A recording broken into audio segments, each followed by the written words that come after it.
boca é a Bíblia, oh glória. A palavra deixada para nós e para os nossos filhos, através das gerações. A tua palavra não caduca, a tua palavra não envelhece, Senhor. Se a gente lê o mesmo versículo todos os dias, cada dia o Senhor fala de uma forma diferente dentro de nós, porque a tua palavra é viva e eficaz, poderosa, Senhor, como uma espada de dois gumes, Senhor. Grande é o Senhor, oh glória.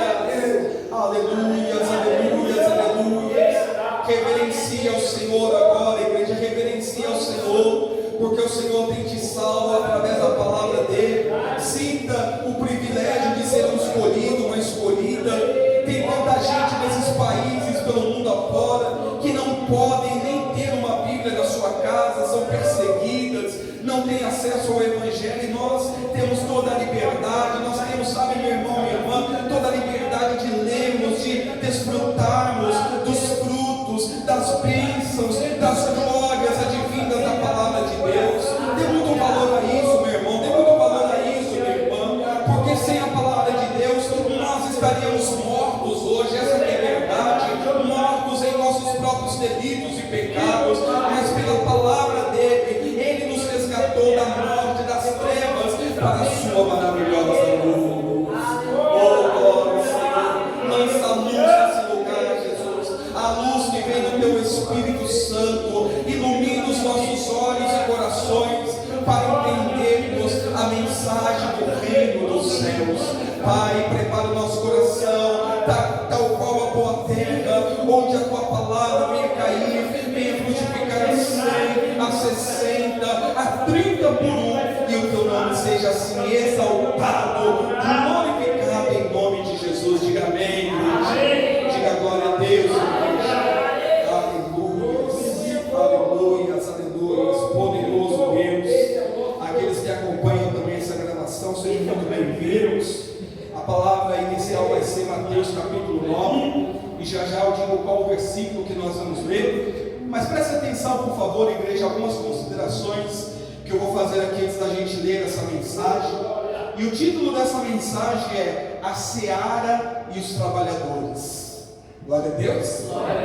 A Seara e os Trabalhadores. Sim, há uma grande seara, mas são poucos os trabalhadores. Daqui a pouquinho a gente vai confirmar isso que Jesus falou. A seara é o mundo. A seara é o local onde você vive. A seara são seus vizinhos, seus amigos de trabalho. A seara é o ônibus que você pega, é o trem, é o metrô que você entra. A seara é uma fila de supermercado. A seara é uma fila de banco. A seara é onde você estiver, é a seara de Deus, gente. Meu irmão, minha irmã, nós vivemos um tempo de muito egoísmo, de muita particularidade. E a igreja do Senhor Jesus Cristo, ela nunca antes quis ser servida como é hoje. Os papéis estão invertidos, igreja. Atenção a essa consideração, que é muito importante para você entender essa mensagem. A igreja nunca antes quis ser tanto servida como é hoje. As pessoas querem o que Deus tem para dar. As pessoas querem as bênçãos de Deus, sim ou não? Mas muitos não querem pagar o preço. Por quê? Porque há uma grande, desculpa a palavra e a sinceridade, há uma grande mentira sendo disseminada no meio da igreja evangélica. Há uma grande mentira, há um Deus que está sendo, sabe, apresentado como se fosse um gênio da lâmpada, onde você esfrega a lâmpada, né? O gênio sai e diz: quais são os seus 3 pedidos? Aí sabe qual que é o primeiro pedido da pessoa? Eu quero mais 3. Depois eu quero mais 3. Eu quero. A igreja quer muito. As pessoas querem muito, esperam muito nas igrejas, se decepcionam muito com coisas bestas, com coisas supérfluas. Mas por que muitos estão se decepcionando na igreja? Porque não estão ainda entendendo, igreja, qual que é o maior plano que Deus preparou para cada um de nós. O maior plano que o Senhor, Ele entregou para cada um de nós. Então há uma grande seara, há muitas ofertas para trabalhadores, mas quando se olha na fila de quem quer trabalhar, ela está vazia. Quando se olha na fila, como aquele meme que divulgam muito na internet, bênçãos, o guichê de bênçãos na igreja, aquelas filas intermináveis, guichê daqueles que querem fazer a vontade de Deus, a fila vazia. Para nossa tristeza, e eu digo nossa porque quando você é sensível a Deus, você fica triste com essas coisas. Há um estudo feito pelo IBGE que entre os anos 90 e 2010 a igreja evangélica cresceu como nunca. Há estudos mais recentes do ano passado que dizem que hoje praticamente 30%, igreja, vou repetir, 30% da população brasileira se declara evangélica.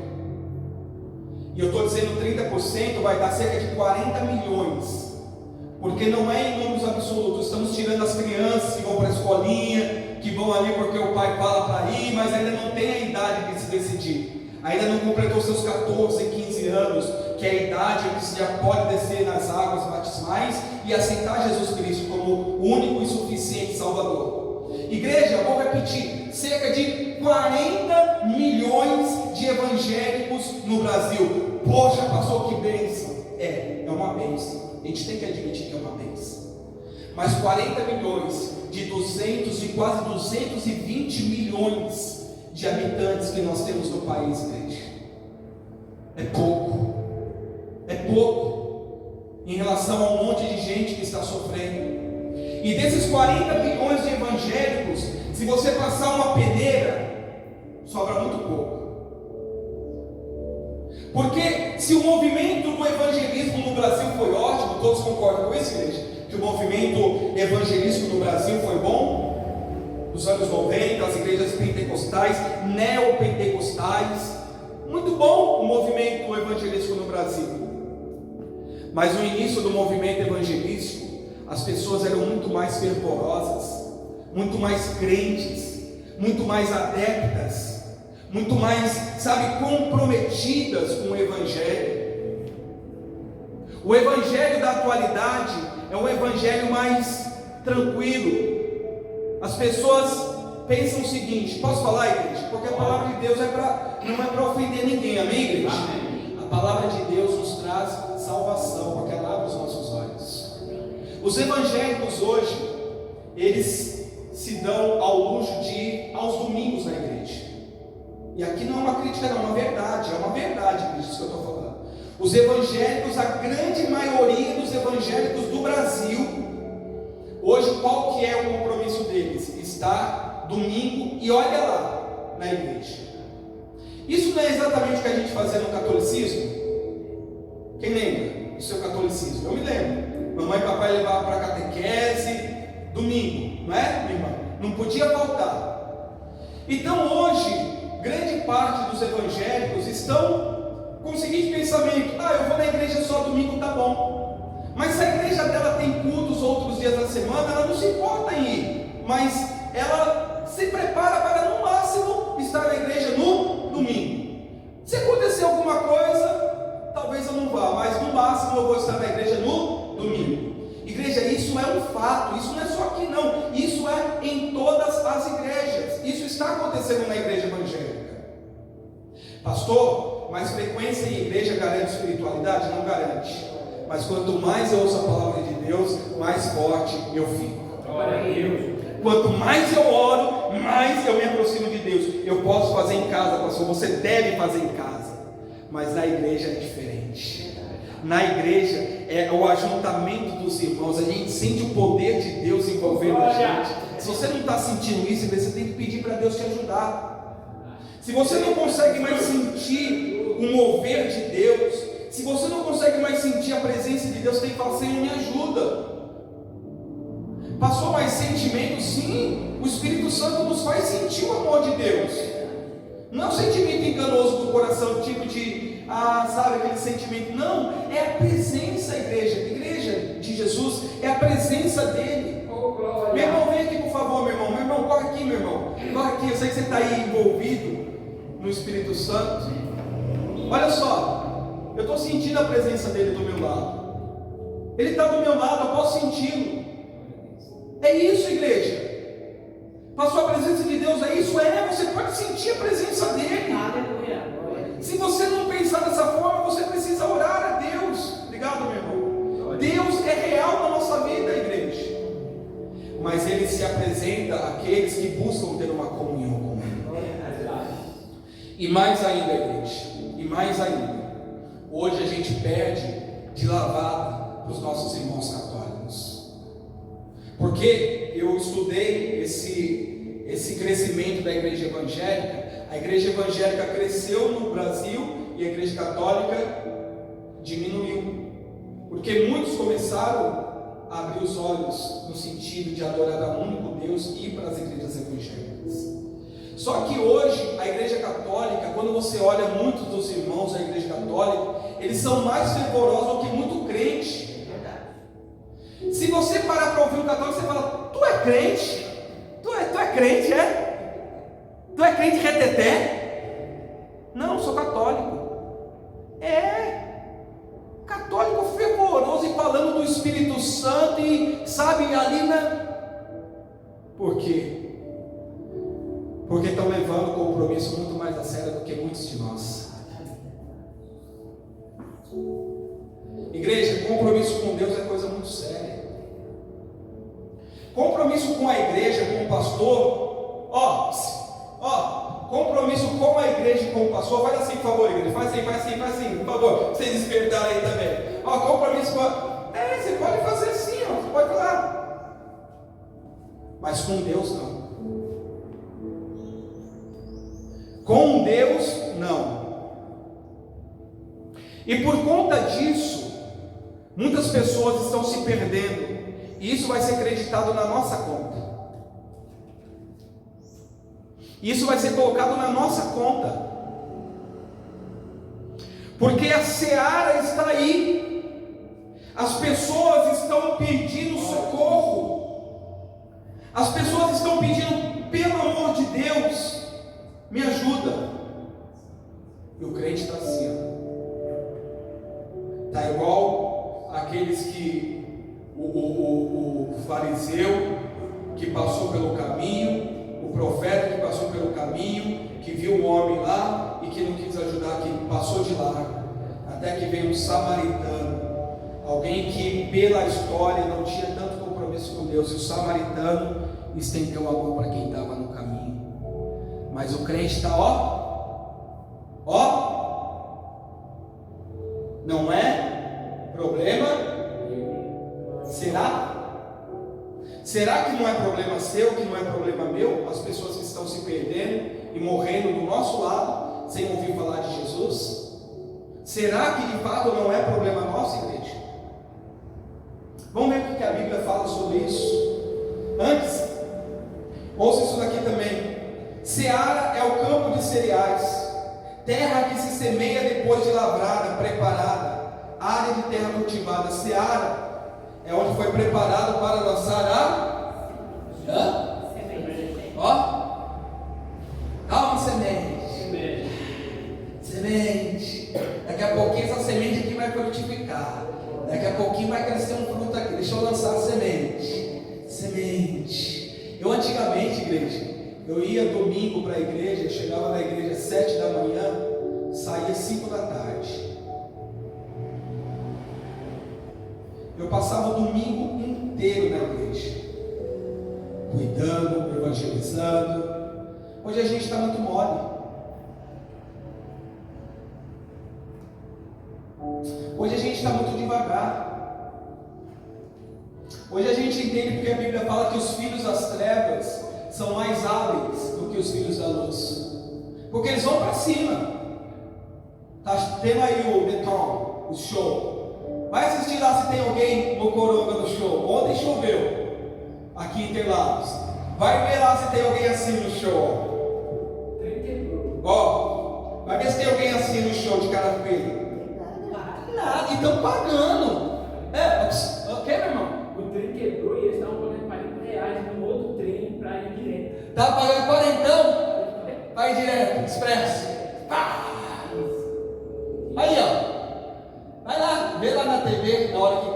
banda toca, que alguém toca, eles estão assim, ó. Mas o chão só dá se a gente anda. Estão assim, ó.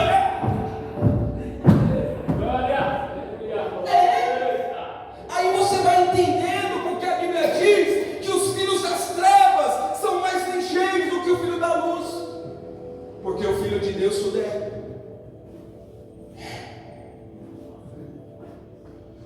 No beneplácito de Deus. Glória a Deus, igreja. Fala com o Senhor, clama. Ora, igreja, louva. Meu irmão, está errado, está errado. Ei, está errado, eu preciso falar, está errado. A gente precisa ter fervor diante de Deus. As pessoas estão pedindo pelo amor de Deus. E como está o cristão? Ó, está firme? Mais ou menos. Está bem? Tem que falar que dá para ficar.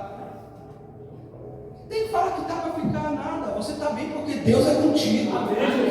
Você está bem porque o Espírito Santo está em você. Que história é essa? Eu tenho que falar, você tem que falar nada, você tem que profetizar porque você é de Deus.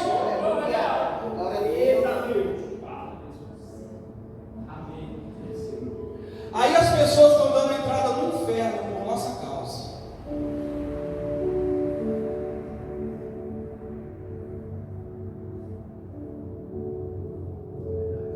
As pessoas estão indo dessa sem Jesus, porque a gente está muito preocupado com o nosso começo,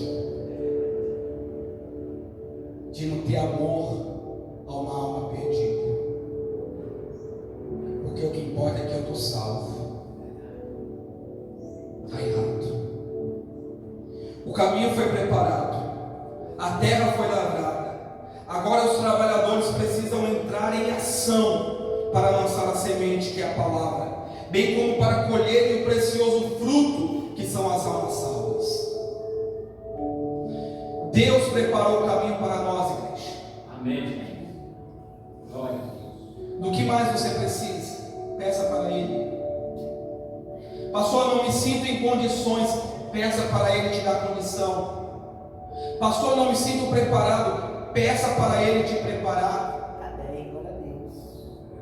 Porque é mais fácil dizer eu não estou preparado e portanto eu não vou, do que dizer Senhor, eu não estou preparado, mas eu vou e o Senhor vai ser comigo. Aleluia, glória a Deus. Senhor, eu posso não ser absoluto em tudo, mas eu vou porque o Teu Espírito está em mim. Glória a Deus, aleluia.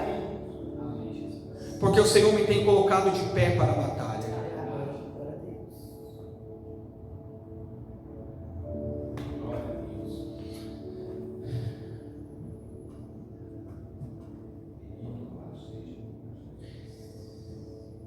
A Bíblia vai nos escrever, um pouco antes do 9, eu ainda tenho algumas coisinhas para falar, a gente já vai ler. A Bíblia vai falar sobre um personagem chamado João Batista. Quem já leu sobre João Batista? Vocês já leram sobre João Batista? Ouça isso daqui. João o Batista, bem como os profetas, eles foram precursores. Você entende? Precursores.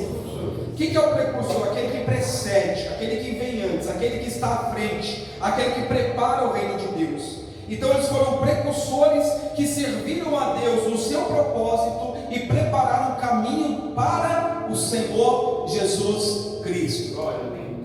Isaías, Jeremias declararam o nosso Senhor como príncipe da paz, como aquele que morreria, que seria moído por cada um de nós, como aquele que seria esmagado. Igreja, o Senhor Jesus, ele foi, ele foi humilhado por cada um de nós. Esses homens, essas mulheres, como tantos do passado, prepararam o caminho para o Senhor Jesus. Ainda não é no 9 não, mas ouça o que João Batista fala. Naqueles dias apareceu João Batista pregando no deserto da Judéia e dizia: arrependei-vos. Olha a pregação de João Batista. isso em Mateus capítulo 3, mas permanece aí, depois você pode ler. Mateus capítulo 3, do 1 ao 3 eu vou ler. Naqueles dias apareceu João Batista pregando no deserto da Judéia e dizia: arrependei-vos, porque está próximo. Igreja, está o quê? Próximo o reino dos céus. Porque este é o referido por intermédio do profeta Isaías. Vós que clama no deserto, preparai o caminho do Senhor, endireitai as suas veredas. João Batista, bem como os profetas, tiveram uma responsabilidade de preparar o caminho para o Senhor. Eles fizeram o papel deles com muita excelência, com muita luta. Leia os profetas. Não foi fácil para eles. Servir a Deus e ganhar almas, igreja, nunca foi fácil. Mas é necessário. É extremamente necessário. Essa semana que passou, terça-feira, eu estava aqui diante de 60 pessoas. Muitas delas nunca foram numa igreja evangélica. Olha a responsabilidade de estar preparado para orar e para falar de Jesus. Fácil, mas a gente precisa estar preparado. Deus conta com você. A responsabilidade de salvar almas não é só do pastor, mas é de cada uma das suas ovelhas, de Jesus Cristo. Então João disse: olha, arrependei-vos. Qual que é a mensagem da salvação? Arrependimento. O que tem que ser declarado ao pecador? Arrependimento. Arrependei-vos, porque está próximo o reino dos céus. Chega hoje para a sua família, para aquele que está mais ou menos assim, para lá e para cá, igreja, aquele que está chove não molha, fala para ele: se arrepende. Fala para ela: se arrepende, porque se Jesus voltar, você vai ficar. Fala para ele e para ela.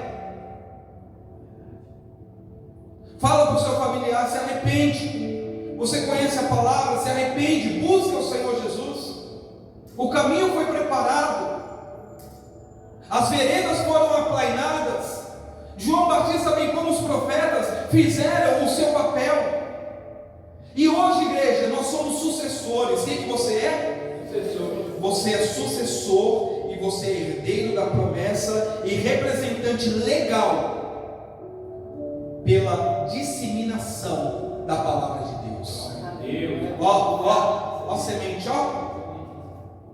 Mateus para cá, João para lá, Lucas acolá, Isaías, Jeremias, Ezequiel. Mas como lançar a semente se você não conhece a semente? Tem muitos que levam um banho, um baile na palavra. Se um católico abordar, um Jeová então nem se fala. Se abordar, faz assim, ó, torce, porque se dedicam muito mais à palavra do que muitos crentes evangélicos. Fala: abre aí por favor em Ezequiel.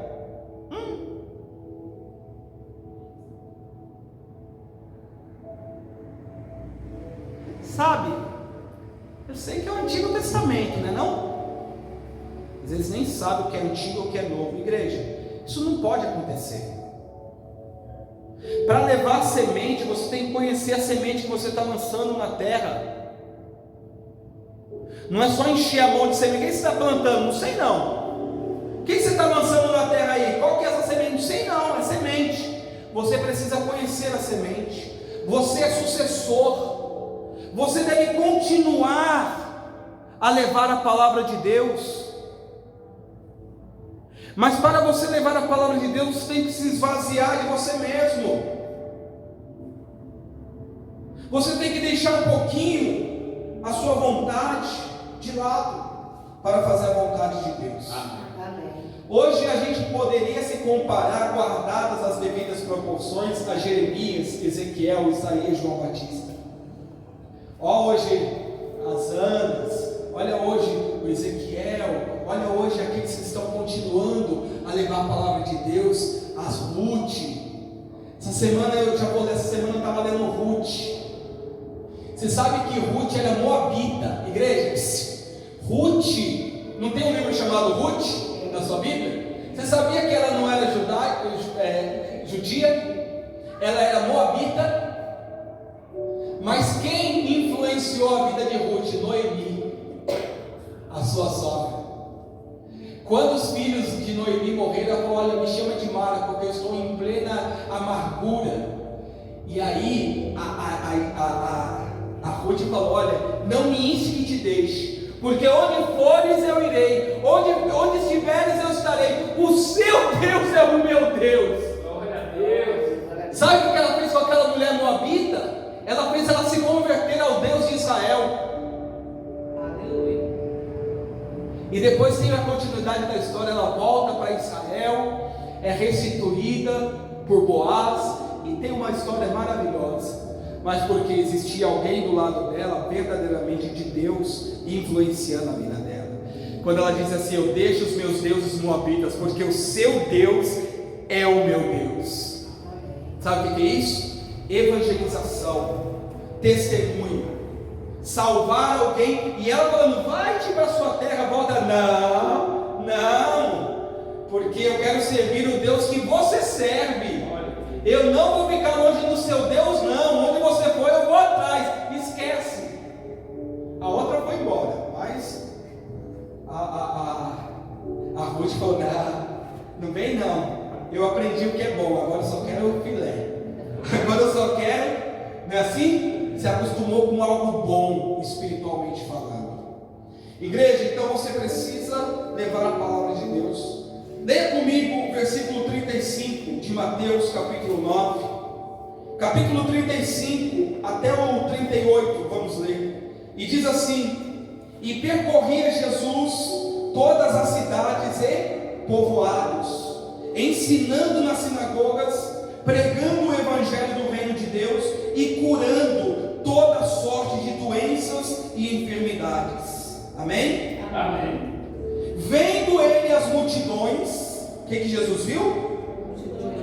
Compadeceu-se delas, porque estavam aflitas e exaustas como ovelhas que não têm pastor. E então se dirigiu aos seus. Quem é discípulo de Jesus? Então atenção, isso é para você.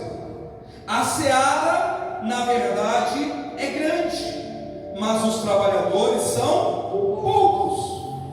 Rogai, pois, ao Senhor da seara que mande trabalhadores para a sua seara. Olha que forte. Jesus curando, libertando, salvando. Diz que ele olhou para a multidão e se compadeceu. Se o crente não tiver um olhar de compadecer do seu próximo, a gente está perdido. Se a gente não consegue olhar para quem está sofrendo, igreja, e ter misericórdia daquela pessoa, a gente está, desculpa a palavra, a gente está em trevas, a gente não está em luz. Porque Jesus, ele se compadeceu daquela multidão. Jesus viu como uma multidão o quê? Exausta e perdida, exausta. Olha para a face das pessoas hoje. Não vocês têm a luz de Deus, amém? Amém. Vocês são iluminados por Deus. As pessoas estão aí fora com uma cara de exaustas, perdidas, como ovelha que não tem pastor. E é o que Jesus falou, igreja. A seara é grande. 40 milhões de evangélicos no Brasil é pouco, num total de mais de 200 milhões de habitantes. Significa dizer que tem muita gente ainda perdida. E ele disse: poucos são os trabalhadores. Por que são poucos trabalhadores se a gente tem 40 milhões de evangélicos? Porque muitos desses evangélicos, eles somente são frequentadores das suas igrejas, mas não se preocupam em salvar uma alma perdida. Ei, uma alma perdida. Mas o Senhor Jesus disse: rogue ao Senhor da seara. Quem é o Senhor da nossa seara? É Deus, o Criador, que envie trabalhadores. Tenho orado a Deus, na minha insignificância, na minha... não sou nada. Tenho orado muito a Deus, porque muitas almas estão perdidas. E com o que a gente está se preocupando? Com o nosso umbigo.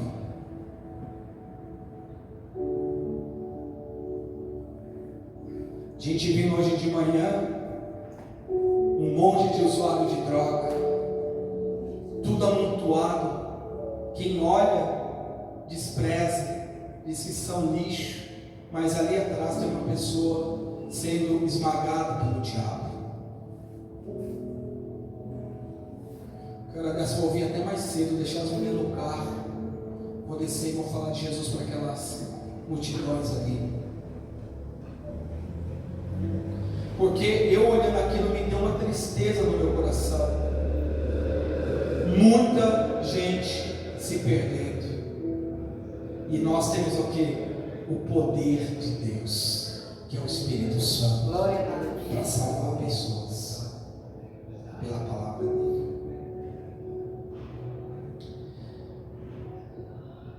E agora, igreja, mais do que nunca, é tempo de salvação. Porque Jesus está às portas. Olha o que ele diz, vai um pouquinho mais à frente agora, por favor, João capítulo 4. Evangelho de João capítulo 4, versículo 31. É só você ir folheando, passando os evangelhos, Mateus, Marcos, Lucas, João, bem fácil. Capítulo 4 e versículo 31, todos acharam? Olha o que ele diz aqui. O subtítulo desse capítulo é a ceifa e os ceifeiros. Nesse inteirinho, isso aconteceu depois de Jesus salvar a mulher samaritana. Igreja, essa mulher samaritana aqui, se você assistir The Chosen, Os Escolhidos, o The Chosen, ele relata o que aconteceu com essa mulher samaritana depois que Jesus salvou ela no poço de Jacó. Ela se tornou uma evangelista. Ela evangelizou quase todo o seu bairro, quase toda Samaria. Uma mulher salva. Ela evangelizou uma cidade inteira. Você acredita nisso? Isso aqui aconteceu um pouquinho depois de Jesus salvar a mulher samaritana. E ele diz assim no versículo 31: nesse ínterim, os discípulos lhe rogavam, dizendo: Mestre, come, Senhor. Mas ele lhes disse: uma comida tenho para comer que vós não conheceis. 33. Diziam então os discípulos uns aos outros: ter-lhe-ia porventura alguém trazido o que comer? Disse-lhe Jesus: a minha comida consiste, ou seja, a minha comida tem consistência, se estabelece em fazer a vontade daquele que me enviou, Deus o Pai, e realizar a sua obra. É forte? Demais. Não dizeis vós que ainda há 4 meses até a ceifa? Eu, porém, vos digo: erguei os olhos, olha lá, erguei os olhos e vede os campos, novamente os campos, a seara, pois já branquejam para a ceifa. O ceifeiro recebe desde já recompensa e entesoura o seu fruto para a vida. Que forte, né, igreja? E dessarte, quem dera, se alegram tanto o semeador como o ceifeiro. Pois no caso é verdadeiro ditado: um é o semeador e outro é o ceifeiro. Eu vos enviei para ceifar o que não semeastes. Outros trabalharam, os profetas, João Batista, e vós entrastes no seu trabalho. Igreja, para aí, stop. Olha só, Jesus estava ali faminto, sim ou não? Os discípulos: Senhor, coma, só precisa comer. Jesus olhou para eles e falou: olha, uma comida eu tenho para comer que vocês ainda não conhecem. Mas Senhor, quer que o Senhor comeu alguma coisa escondida da gente? Jesus falou: não. A minha comida consiste em fazer a vontade daquele que me enviou e realizar a sua obra. A comida do cristão, o cristão salvo mesmo, ele tem fome de salvar almas. Ele não pode ver uma boquinha que ele não pode ver uma oportunidade que ele quer falar de Jesus. E é o que Jesus falou: ergam os olhos, para de, igreja, para de olhar para o umbigo, ergam os olhos, tira o olho do celular, erga os olhos, sai desse mundo, sai dessa bolha, sai disso, erga os olhos, porque o que Deus tem é maior e mais sublime. Olhem os campos, vocês não dizem que ainda falta muito para a ceifa? É o que eu pergunto hoje para vocês. Você acha que falta muito para Jesus voltar? Não falta não, igreja.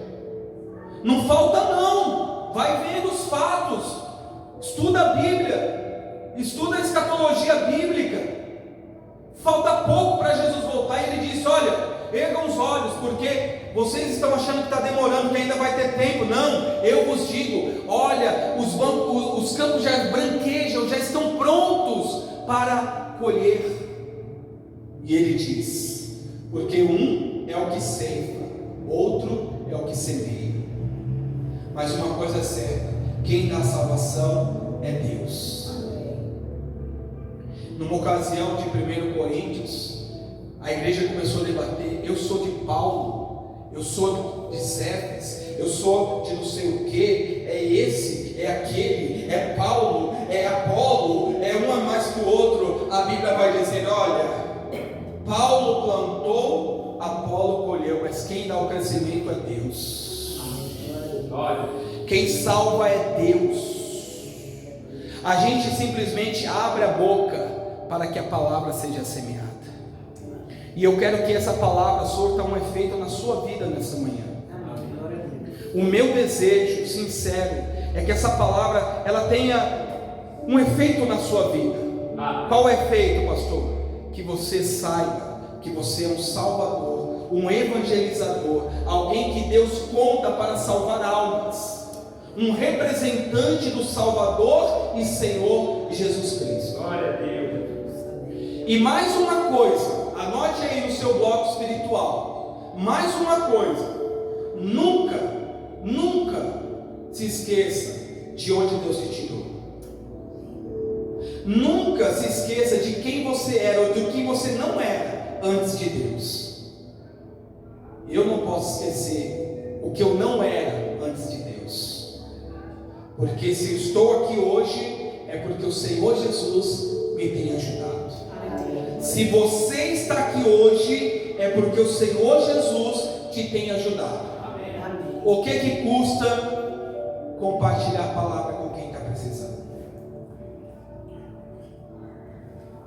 Faça uma reflexão. Se hoje você se enxergar no seu ambiente de trabalho, na sua faculdade, na sua casa, onde você frequenta, se enxerga agora. Se enxerga agora. Se qualquer pessoa do seu meio social ouvir da sua boca sobre Jesus Cristo, eles vão te levar a sério? Se você tem dúvida, é porque você não está tendo uma vida como deveria ter com Deus. Porque se eu tenho dúvida, se eu for falar de Jesus, se alguém vai duvidar da minha palavra, é porque o meu comportamento não tem sido de acordo com a palavra de Deus. Ponto final. Porque se o meu comportamento tem sido como um verdadeiro cristão, então eu posso abrir a minha boca e falar com propriedade sobre o Deus de Israel. Glória a Deus. E é o que Deus espera de você. Aplauda o Senhor Jesus.